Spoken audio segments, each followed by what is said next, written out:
Is Ty West's trilogy overrated? Stephen King says MaXXXine is a hit. Well, we may or may not agree. Plus, we have some new segments coming your way here on episode 111 of the Red River Horror Podcast. So get ready to travel those channels of fear.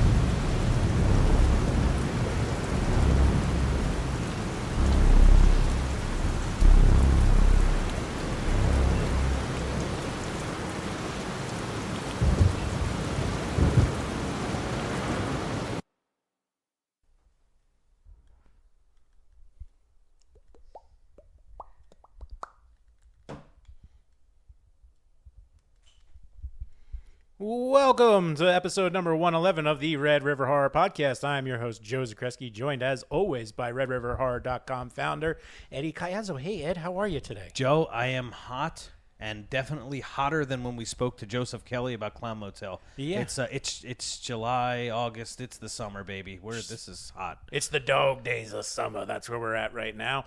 And, but all that means is we're getting a little closer to fall. We're getting a little closer to spooky season, a little closer to Halloween. So a little glossier. It's exciting. Yeah. Every week brings us closer. So this week we're going to be discussing the Ty West trilogy, and we got some new segments that we're going to plug into the show.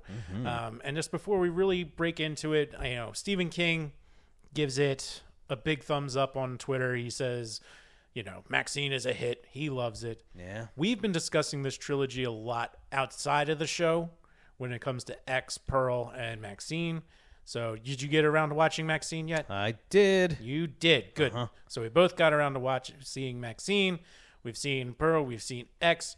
And now we're going to break it down. It's like a lot of hype in the horror community over this. Mm-hmm. Some controversy going on right now, but we're not going to...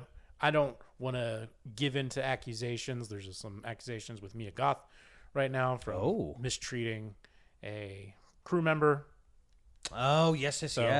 But Mia Goth's in a little trouble. Yeah. Did she go all Christian Bale? Is that the accusation? I think it's something along those lines, but we'll wait until there's like something concrete out there. We don't want to point fingers or we'll get some facts and come back and see. So we'll stay at the heart of it because she does do an excellent job acting as Pearl and as MaXXXine. Yeah. I was going to say. Playing two characters in one. So really quick, we also have a review of it on the RedRiverHorror.com. We'll go a little more into detail on that later. So some exciting stuff. But before we really dig into the Ty West trilogy, let's cover what's going on in the horror world right now because there's some exciting things that I'm excited to share. I am game. Yes. Let's do it, Joe. Good. Now this one, I find that this is an underrated 1-2 punch out of the gore genre of the late 2000s. I guess you could say like the mid to late, the aughts. So yeah. The Collector 3 gets an official announcement from its director. Ooh. Who? Filmmaker Marcus Dunstan. Oh, well, Joe. Yes. Let me just tell you something real quick about Marcus Dunstan. Tell me. Stacey Lane Wilson for Red River Horror just did an interview with Marcus Dunstan. You can find that at redriverhorror.com. I'm very excited about that. That is very exciting. He has a project. All My Friends Are Dead. Hashtag AMFAD. So I'm guessing maybe did this come out? Did Red River Horror break the news that there's another Collector movie, or I'll let you dig into the news. I'll shut up. Well, we have filmmaker Marcus Dunstan. He's the screenwriter and director of both The Collector and The Collection. And now we have a third movie, The Collector 3, also credited on IMDb currently as The Collected. So it's finally coming after a 12-year wait. The series follows a serial killer with a penchant for traps named The Collector, who tends to always keep a victim alive to add to his collection before gruesomely killing them anyway. Aha. The first film came out in 2009, and its sequel was released 3 years later in 2012. I thought both of them were a lot of fun. I thought they were a really good watch. And it seemed like this third installment got stuck in some limbo. Okay. But now we are ready. Looks like they're ready to move forward. Dustin shared the update. Very that nice. things are in the works. All the legal elements holding it back have been alleviated, and the collector is coming back. So, Joe, real quick, just because this is a fun, you and I both like this series. We're talking about, hey, another trilogy. Yeah. Dunstan's going to bring us a collector trilogy. Ty West, obviously, we're talking about the MaXXXine trilogy or the Ty West trilogy, whatever we're calling it. Do you think that it is so? Now, just remember where we've been. Yeah. All right. So, yes, Jeepers Creepers, the fourth one. You don't need to watch it. Don't watch it. I was told not to watch it. I had to do it. It was bad. But the third one, when they came out with it, it's just like, oh, finally, because there's a lot of, controversy surrounding Victor Salvo. We know that. Bad dude.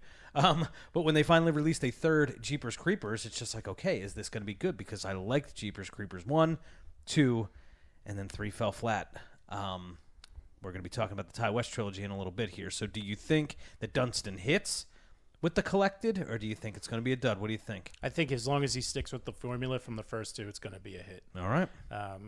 And I'll spare that. We can do a full episode on the collector series, because I get plain to say, but ultimately it's an overlooked movie and a sequel. Yes. Because came out during like the peak of Saw sequels and Hostel. So see, a lot of other gore films going on, so it's one of those. Right? I thought the collector. So to be fair, of the Saw films at the time and the Hostel films, I thought the collector and the collection was they're better movies. Yeah, absolutely. So I'm not just say as a whole, I'm not gonna say that the Saws are bad, but they're more gimmicky. And you could argue that the collector might steal some of that, just the way that it uses traps, but it's not. You're intentionally being trapped. There's no game. Right. That's true. There's not. That's cool. That's a great bit of news, Joe. You're gonna die. It's very exciting. The collected. Be on the lookout for that.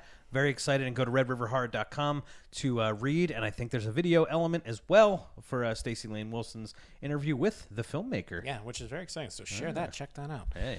And then some more fun news, and one of my favorite horror comedies of all time, because it's like the perfect parody of Getting Lost in the Woods, Tucker and Dale vs. Evil. Yes. It's so good at being a parody while still being a fun watch. And the Koreans have decided to make their own version, and the Tucker and Dale Korean remake. Oh boy, is breaking some numbers overseas, attracting 1.1 million viewers. Wow. It's called Handsome Guys, a Korean remake of the 2010 American black comedy horror flick Tucker and Dale vs. Evil. So that's some exciting stuff, something I definitely want to check out. Check out Handsome Guys. If you look at the poster, I can't really hold it up right now, but if you look at the poster, it has them looking very similar to like Tucker and Dale, so I've never really seen. It'll be interesting seeing Korean-speaking people in American trucker attire. So is it an official? Maybe not. Maybe I'm just. Is it like an official? Like, is it sanctioned by the Tucker? Like, did they say we want to make a Korean remake of Tucker and Dale? Is that like legit, or did they just make a movie that's kind of based on like the same things? So is this? You know what I'm saying? I guess we have to watch it. We're going to have to watch this because it's praised for its well-balanced mix of comedy, occult, and horror elements, and the film also recognized as a successful remake that has incorporated elements to make the 2010 U.S. film more accessible towards Korean audiences, which is an interesting movie to go global. And it's something that I'm really interested to see what's a Korean take on a parody for a horror movie, because they've done some great movies. I got to dig deeper into Korean cinema because Train to Busan is a thrill ride. Steve told us. I still haven't watched it yet. And, of course, like Parasite's not horror, but it's just one of the best movies I've ever seen in my life. I heard that movie's good, too. I still haven't seen that. You got to see that one. I know. It's not horror, but it's definitely going to make you feel depressed. So I guess there's a non-horror movie that kind of feels like horror because of the real-life depressing elements in it. All right, so that's not, as we talked about before. So if I want to watch Parasite, it's not a Friday night horror movie. No, that is you really want to pay attention and lock it in. Okay. So, and it's funny because my wife, who hates subtitles in foreign language films, with subtitles, got hooked. Wow. And ended up watching the whole thing with me. All right. After saying I don't want to watch this, she sat around for about 10 minutes and ended up staying for the whole thing. All right, that was a Best Picture winner too. Yeah, and rightfully so. It's really good. So Train to Busan, Parasite, but now, hey, a Tucker and Dale vs. Evil Korean remake, and I have to give credit to you because Going into this, I was not a huge horror comedy fan. Yeah. You know what I mean? Like, I'm used to the Sam Raimi comedy stuff that's within the Evil Dead universe. Not a huge horror comedy fan. Tucker and Dale vs. Evil, when we did put it on, I was like, okay, that's funny. I like that. Yeah. So I enjoyed It's it. very good. Yep. What else is then, happening? Well, one that's not in here, but also a real quick one in the horror comedy space because it was just announced, was that the final season of What We Do in the Shadows is going to be coming to FX on October 21st, so just in time for spooky season to Nice. close out the tale of those Staten Island vampires. Now, could you watch that show past spooky season, or does it live? I watch that show anytime. Okay. so it doesn't matter that it's being released that late in the season is what I'm saying. No. Okay. No, I don't. That doesn't bother me at all. Hey. It's silly, but it's at the point in the length of a series where it's like, okay, it's probably time. It's best to call it a day. All right, some exciting news. The I Know What You Did Last Summer reboot has started announcing cast members. Hey. All right, so, and this is not, we agreed that the Amazon one was really bad. Yeah. Okay. All right. And so what, we're shooting for it again? Is what's happening here? I guess it worked for Scream. I guess what would technically be Scream 5. People liked that. So what are we looking at with They did. I Know What You Did Last Summer is hooking its cast ahead of a planned release next summer. hooking? We have Madeline Klein, star of Netflix's Outer Banks. So I guess that's your youth draw, or like, I guess 20s draw now. Okay, Outer Banks. Yeah. Okay. Yeah, it's on Netflix. Interesting. As I said. Let's see. Camila Mendez, who plays Veronica on CW's long-running Riverdale. They are in talks to lead the ensemble of Sony Pictures' reboot of the 1997 horror hit. Also in negotiations are Tony Award nominee Sarah Pidgeon, Atlanta's Tyreek Withers, and Jonah Howard King, who played Prince Eric in Disney's live-action remake of The Little Mermaid. Wow. Okay. So taking it, you think that they're trying to do an honest reboot, like a good? Sounds like they got a Jennifer Love Hewitt, Freddie Prinze Jr. type thing working in there. Okay. So I think that's going to work okay. It's worth a shot because it's such a good story that can be updated every so often. So I see something like that as a good one to constantly remake because you can always twist things up. Like, does it always have to be someone getting hit by a car? I guess, but it could be something completely different. And I still haven't read the Lois Duncan novel, like what it was all based on. Yeah. So Kevin Williamson, the guy who did Scream, wrote I Know What You Did Last Summer.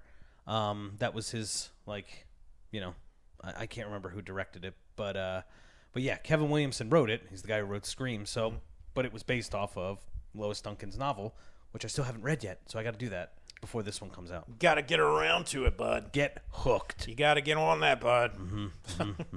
All right, so we have FX's Alien series got official title. That's Alien Earth, in case you didn't know. FX is producing an Alien TV series. Hey. So now it's got a name for it, Alien Earth. And that's according to Network's boss John Landgraf and showrunner Noah Hawley. Alien Earth.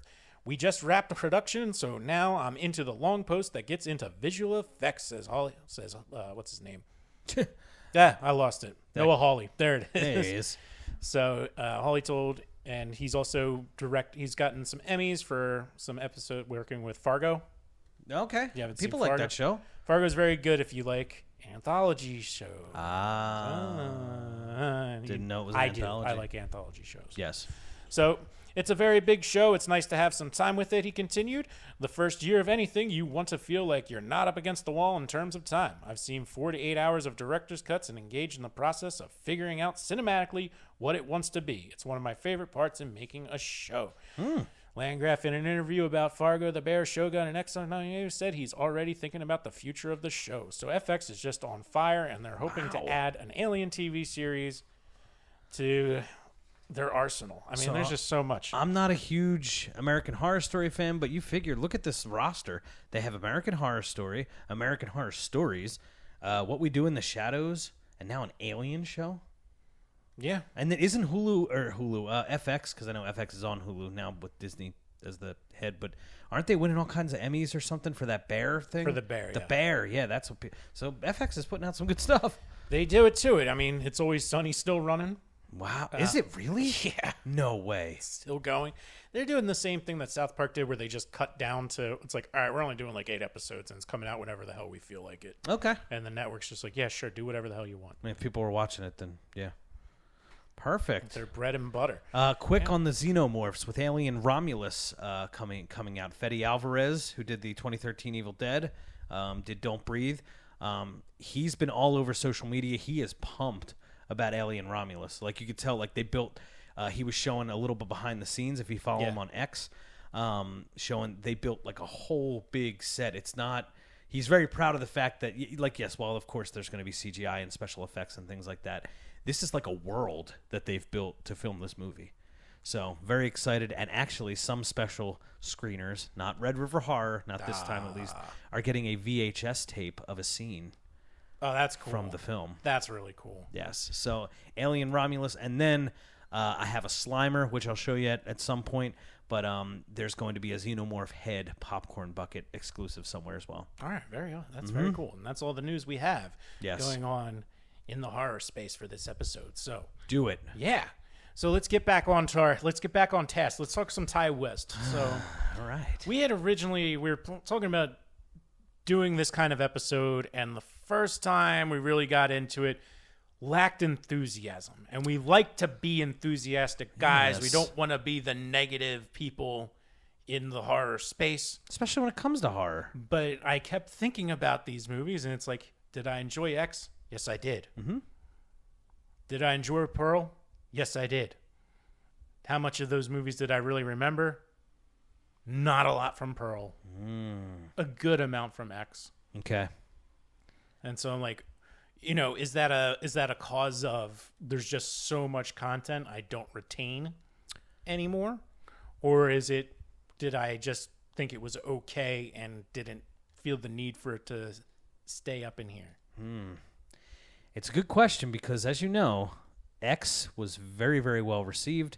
People were ecstatic when they found out that they just stayed there and filmed Pearl back to back there. And so we got essentially two movies in the same year. But what happened to our character ultimately from that film? Ultimately became MaXXXine. Triple X. Yay. That's weird, So, like, Pearl's, like, I think the idea of Pearl was more fun because you get to know who the old lady was and why she's doing what she's doing. Mm-hmm. So, I guess that's nice because it explains why the killers in X are the killers in X. Yeah. But then, as far as, like, the MaXXXine trope, no, it's like, we have Stacy's review, and before we do her boats, let's discuss what are the highlights to you from MaXXXine. So let's not dig in too much into Pearl and X, unless you got something that you want to bring up. All right, the highlights of MaXXXine is I liked that she was not, her character didn't change in that, remember when we went to see the reboot of A Nightmare on Elm Street? Yeah. And you said, like, from what they were showing in the previews and stuff, it's just like, look, if they make Freddy Krueger into this sympathetic character and not like a bad person that deserved what he got, she's like, I'm going to be really pissed off. So I was worried that in MaXXXine we would see this, the way it was being marketed, and it was marketed very, very well, I thought that her character would change in that she would become more vulnerable. Yeah. I was wrong. No. She's a fighter, she's a killer, and MaXXXine is MaXXXine that we know from X into the 80s. So I appreciated that aspect to it. Like, even right off the jump, she's, and we're not going to give much away, but she's about to get mugged and turns that situation completely on its head. Yeah. Yeah, no, she is not going to be one to fuck with. No. So you asked what I liked. That's what I liked. I did like that it seemed to try a little too hard to do it, but I remember how I felt when I hate all these references, right? Because we're just going back when Grand Theft Auto Vice City came out, and the whole 80s soundtrack. They released a whole like 5-disc set with it that you could buy at GameStop, and Ray Liotta did the voice of the main guy, like, and it was all Miami Vice type. It was and Scarface, like, it was freaking awesome, So I did like kind of getting put in that world in LA in the 80s too, because that's a crazy time. Obviously, I was born then. I don't know about it, but from what we always have this like I want to say pastel, but what's like a good way to look at the 80s through our lens? Like we don't see the craziness. Neon. Yeah, neon. Like I think the first time I ever got a dose of what things were like in the 80s in LA was through Motley Crue's biopic, The Dirt. And I was like, "Oh wow, this is pretty rough, some of this stuff." So what did I like? I liked that MaXXXine not only stayed the same, but she got stronger from that whole experience of X. Yeah. She takes that into the 80s. I did like I did like the 80s aesthetic, kind of bringing me into that like cocaine world, and it's all wild and stuff like that. It's I thought it was a good retro look to it as well. Yeah, she's definitely going to fight to get what's hers. Mm-hmm. So she's doing adult films to get herself into regular films. She's doing whatever she can to make a buck. Yep. She's doing whatever she can to get ahead. So don't hate the player, hate the game. Yep. But so I think the thing that when I really broke down what I like the most is the Mia Goth playing two characters coming full circle. So that's something where I think the trilogy as a whole really hits.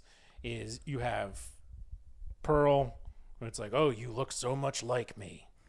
And then just the way it expands from like Pearl, who has like the rejection and then never leaves the farm. And whereas Mia, like in that MaXXXine, is on the farm, kills Pearl. Yes. And now she's in the 80s, and it's like this full thing where it's like she's nothing. What everything Pearl wanted to be is everything that MaXXXine is. Mm-hmm. And I'm like, okay, I really like how that's all pieced together. So one thing that we agree on then is the actual character. Yeah. Yeah. Okay. Cool. So that's cool. No, and that's where I was struggling to be like, do I actually really? Did I actually like these? Mm-hmm. But it's like it was nice to try and like really think about it. Yes. So and then MaXXXine itself has some really good scenes in it. One that terrifies me the most is the mask. When she's getting her face molded. Mm-hmm. Yeah. And you can. That's not really giving anything away. They show that in one of the previews, and there was a lot of marketing for MaXXXine. Holy crap. You couldn't, if you liked horror movies, if you had that as an interest on your Facebook page, your whole world was MaXXXine for like a week. Sure was. But yes, the mask was creepy. Mask was creepy. Bonus points for Kevin Bacon.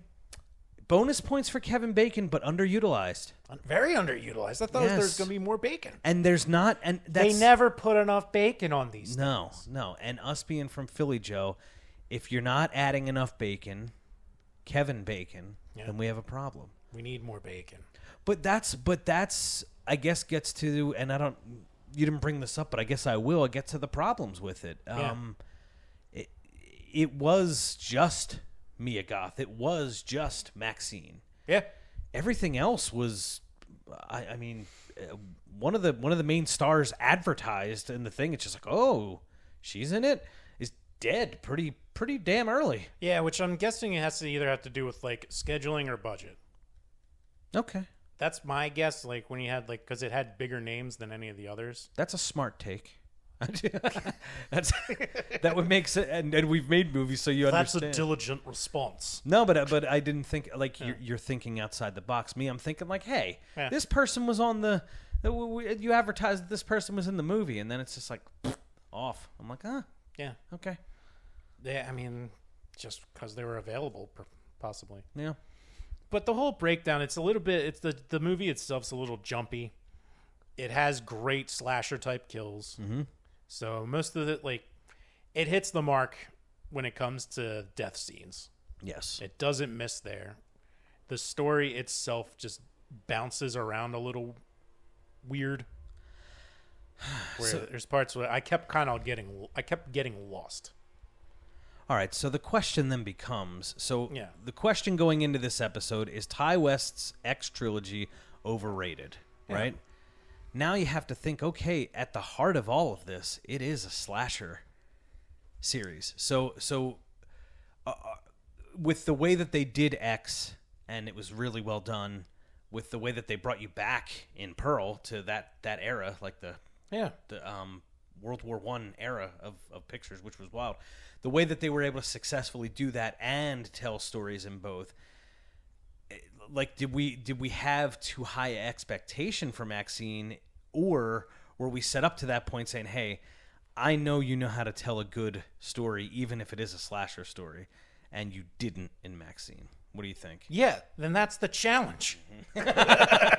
I'm right on the edge of both. It's like one of those things where it's like, the rating, if you're just checking us out now for Red River Horror ratings, we go by boats in the river. And we don't do percentages. This isn't Dave Portnoy scoring where you have to have a point.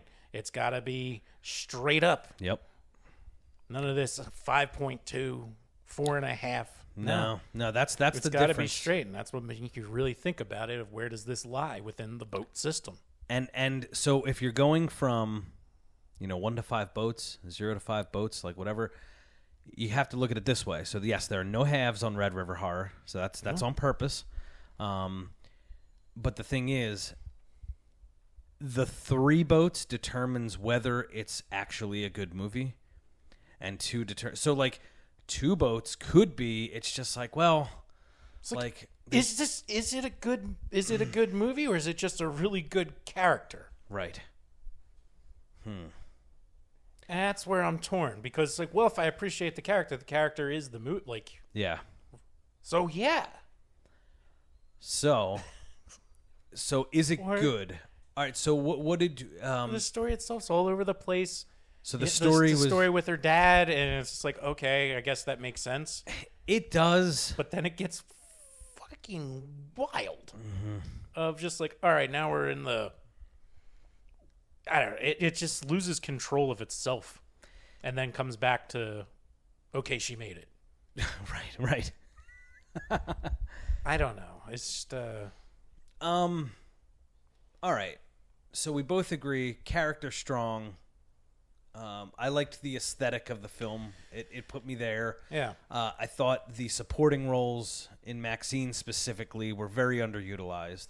That is not the other films in the trilogy. I thought everybody was good. Yeah.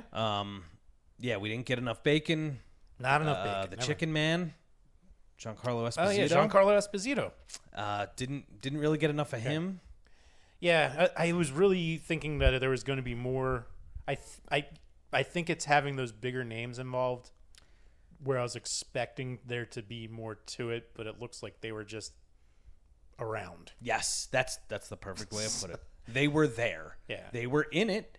Yeah. And it would be unfair of me to say that the movie's not good because I didn't get what I hoped for from those names being in it. Is that's I think that's fair to say. Okay. So the movie is not good because of the fact that we didn't get enough bacon or the Chicken Man. Right. Okay. I can dig. All right. So then, now we're trying to determine, Joe, is the whole entire, and I did go on a long tirade that, yes, brought us just back to square one, but is the whole entire thing, so let's just start at the top. Now boat system, we actually go 0 to 5. That's right. You can get a 0. So that's the thing. No halves, 0 to 5. I will give you an example of a 0. The film Thanksgiving. Okay. It was not good. The turkey voice wasn't bad. It's this killer turkey. Yeah. Jeepers Creepers Reborn. Jeepers Creepers Reborn. Yeah. Yeah, that's a big fat 0. Because Thanksgiving you could give some grace to because of the budget. Like, Jeepers Creepers Reborn didn't need to be made. No. If you had the money to make it, it's just like, you know what? Maybe I'll just do something else. Yeah. A Jeepers Creepers Reborn would be a 0. Absolutely. Perfect. So now. That's where I'm in trouble with this, because I'm like, are they all 2 out of 5s or all 3 out of 5s? Whereas one a 2 out of 5 and one of the other's 3 out of 5. And I think I have it. What I truly believe. Okay. And we talked about it. They're all worth watching. I agree with that. They're all worth watching, whether it becomes part of your rotation of horror movies, probably not. I don't see Pearl being that one. Pearl's probably the weakest. Pearl's the weakest of the three. I agree with you. See, I don't agree that it's the weakest of the three, but I agree with you that you can't go back. Like, I can't. It's not quite slasher enough. Like, I just go back to Jason 6. It's not quite slasher enough for me. It's a little deeper than that. And when we get to Pearl and some of the things that happen in that movie, while they are messed up, some of it's a little bit depressing. Some of it's like the characters, and when I think of what happens in X, so these are good movies. Like Pearl and X are good movies. The acting is fantastic, and I feel like I have the feels. I get upset at some of the things that happen in these movies. So I can't just throw these on to be just slasher movies. Like, if we're going to relate X to, let's just say its source material was the Texas Chainsaw Massacre. Let's just say that's what it was. I can throw the Texas Chainsaw Massacre on and have a good time. X I can't just throw on. No. You know, like if I'm going to watch it, it's just like, all right, I'm going to have to be a little prepared to be a little depressed at the depressing points, a little upset at the upsetting points, and then, yes, enjoy the slasher element to it. Yeah. And then, you know, why we're asking if it's overhyped, you know, I see a lot of different things online of it being like, can you believe it? Ty West is at it again. And it's like, okay, I think he might have had like the perfect middle of the road trilogy. Okay. It's not going to blow you away. No.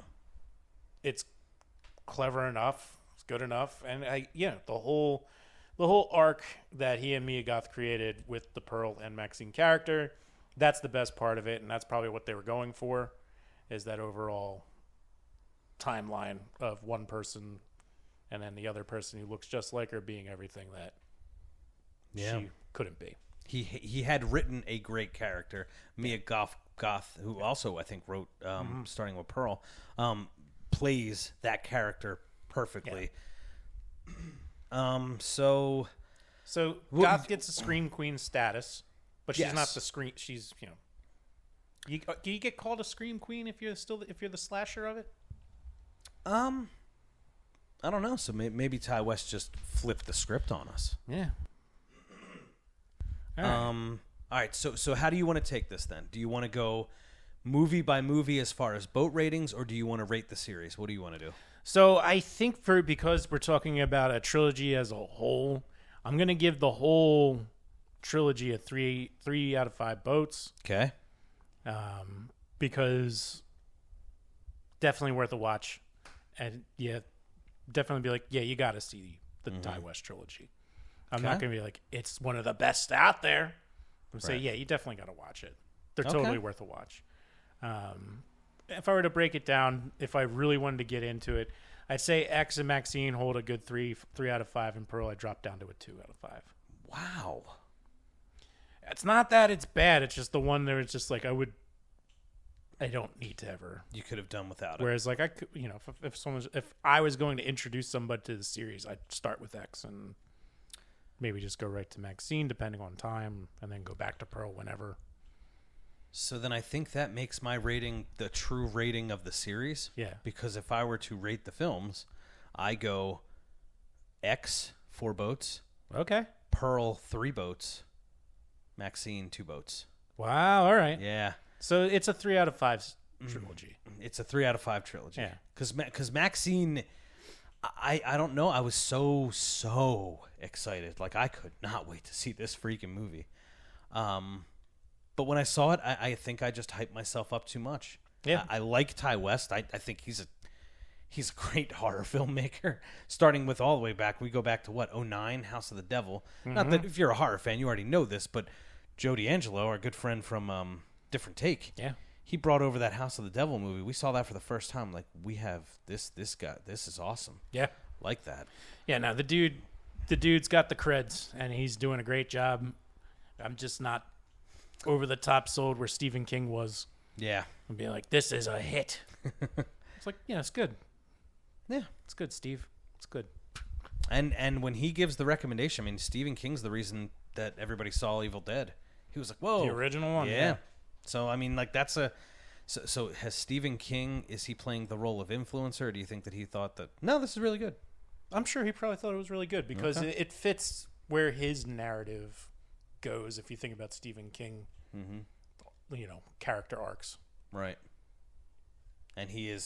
I mean, what writer doesn't? Yeah. But he does talk about like his characters or his favorite. Like he loves his characters they wrote. So yeah, I could see that's a good. You picked up on that with Stephen King. Why he probably because he kind of sees this character. Yeah. Well, as an award-winning writer for character development, I can pick up he's saying. That's right. Auto Shop. Before there was Tires on Netflix, there was Auto Shop with Ryan Shaner in it, but Joe played the main character. And one of the film festivals out of Louisville, Kentucky, the Imaginarium, that we submitted to, this duo here, and also with our good friend Alex, we all wrote Auto Shop, and we won Best Character Development. We sure did, which was the whole point of it. So at least somebody got it. Yes. So so we have an award-winning film, Joe. I know. As an award-winning writer for I love saying it.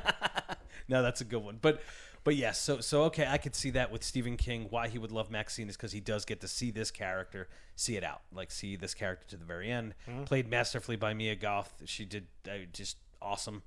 That's why I'm thinking maybe there's like a bit of a Christian Bale thing because like he's a really good actor, so maybe she just lost it and got pissed off. Not that that's right. Who knows? Things can get really, really tense on a set. Yeah. Especially like the days can get long. You want to stay on time. You want to make sure things are getting done. You can get frustrated with a ton of different things that can come up. So, all right, we're not pointing fingers there, but yeah. Check it out. Let us know what you think about MaXXXine. Let us know if I'm, am I being too loose? Am I not committing? Are we not committing to a firm decision by saying it's okay? No, I'm committing to the fact that I think that the films deteriorate. Like, so my progression, I think, brings it to a 3. I think MaXXXine's the weakest. Okay. I think X is the strongest. And Pearl, I like a lot. It's just it's a little heavy at times. Pearl. Yeah, like it's a little. It's supposed to be. Yeah. So Pearl leans more into that heaviness than it does into horror. Right, exactly. The killing's just in it, whereas Pearl's got more of a dramatic vibe to it. Yeah. So check them out. Let us know what you want. Yeah. What Let do us know what you think? Not what you want. I don't care what anybody wants. That's not true. Jeez, Joe, you just asked him. So also, we are going to have some new segments on the program. Yes. We both came to, just recapping, going through my notes here, Joe, we both came to 3 out of 5 for the entire X series. Yeah. Okay. So I'm going to tell you a story in a minute, but first, we are starting a new live called Red River Horrors Second Chance Cinema. Yes, sir. So... if that's copyrighted somewhere, I have no idea. We're learning all about copyrights because of our little movie. But yes, Second Chance Cinema. So we're going to put a poll up there. And Joe, I think we're going to do it in the way that you did the very first one going into the Red River Horror podcast. All right. All right. So we're going to put a poll up there on X. I'll pin it to the top so that for all to see. The gram, the book. People can take it. And then we could, Facebook and sorry, it took me a second. Yeah. I'm a little slower with the lingo. But yes, Facebook, Instagram, we will put a poll up there. And the first one up, these are the choices. So you can start to think about it. All right. The first choices are The Fog from 2005. Okay. Or My Soul to Take. Wes Craven's, was that 2010, 2011?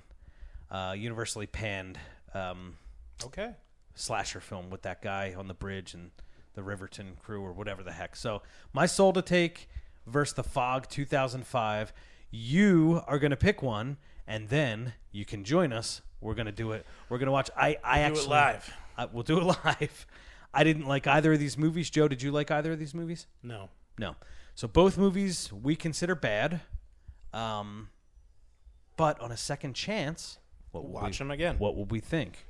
So, do you like that Second Chance Cinema? I do, because if you want an example of where I thought that there was a movie that was bad, was Halloween 4, and then watched it again, did it live with Joe D'Angelo, That's a great point. And then I was like, you know what? It's not bad. It just wasn't.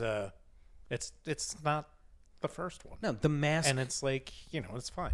I agree with you wholeheartedly. When we talked about atmosphere, it has great atmosphere. It's a Halloween movie that feels like Halloween. Yes. So all the power to it. So it works. I agree with you 100%. So Halloween 4 will not be on Second Chance Cinema. Doesn't need to be. Nope.